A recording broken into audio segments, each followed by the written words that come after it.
was obvious very early that she was gifted. I've always known that Hannah was special.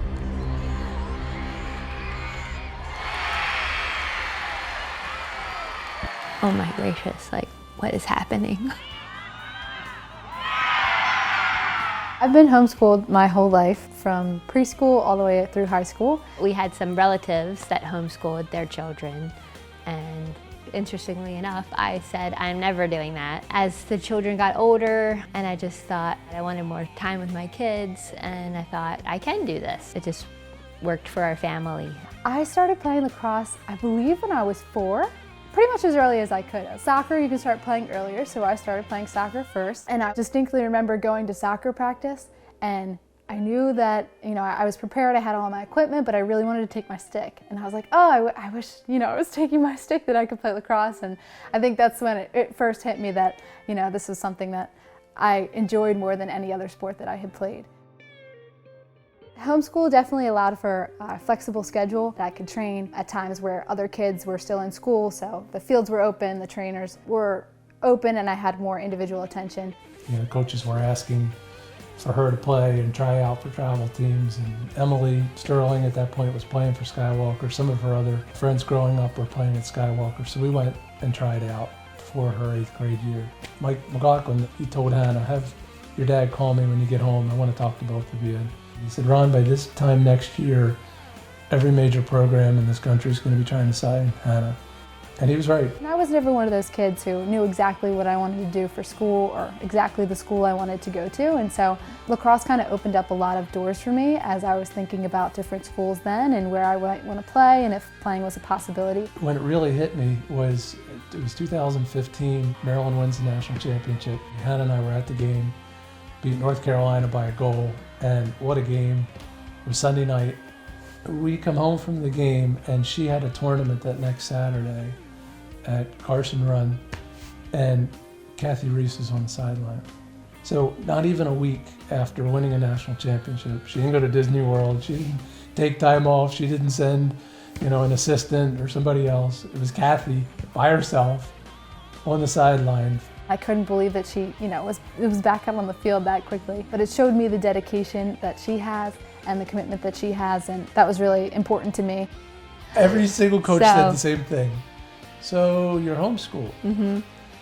Explain to us how that works, because we've never recruited a homeschool kid. I would have nightmares like that someone was going to call me, after she started at Maryland and be like, oh, actually, you missed something. All of my freshman year was when I committed to the University of Maryland. I realized that as I was visiting other schools, I was comparing everything back to Maryland, and that's when I knew. And I just was so excited by the coaching staff, by their knowledge of lacrosse, by their love for the game, by their commitment to taking care of the individual as well as the player. That's so evident in each one of the members of the coaching staff, and the culture that they've created is so exciting. It's just something that once you see it, you want to be a part of it.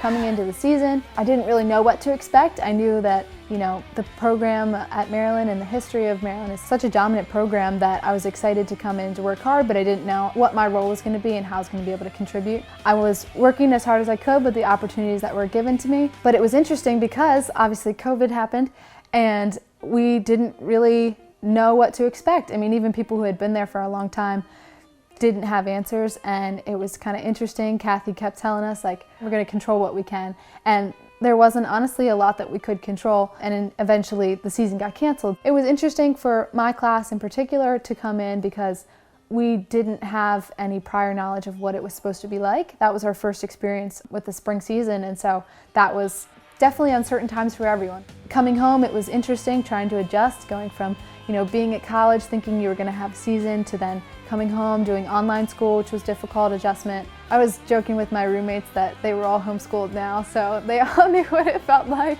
But it was definitely an adjustment for everyone, and we were excited to get back sophomore year and have a bit more of a normal experience. We ended up playing all games in the Big Ten. The team was looking different as we graduated some of our seniors who were key players, and there were going to be some spots open, some spots that needed to be filled on the team.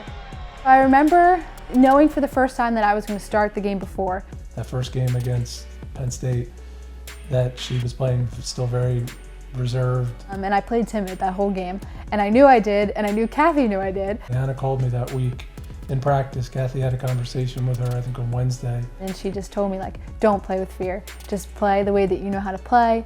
We believe in you, and that's just what I needed to hear. That game against Michigan, I knew that I didn't have to worry about making mistakes. I didn't have to worry about being the best player on the field. I didn't have to worry about the stat sheet, that I could just have fun. I could play the game that I loved and not have the pressure of, having to succeed. She played loose, she played free, she played like she knew she had the confidence of her coaches and that she had the green light to score. Afterwards, it was a little bit surreal. I didn't really know how to respond because it was something that I didn't necessarily expect ever, but I was going to do whatever the team needed me to do. It's kind of surreal to see on the same field I've been watching Terps play on for years. It's my kid out there, our kid out there running around.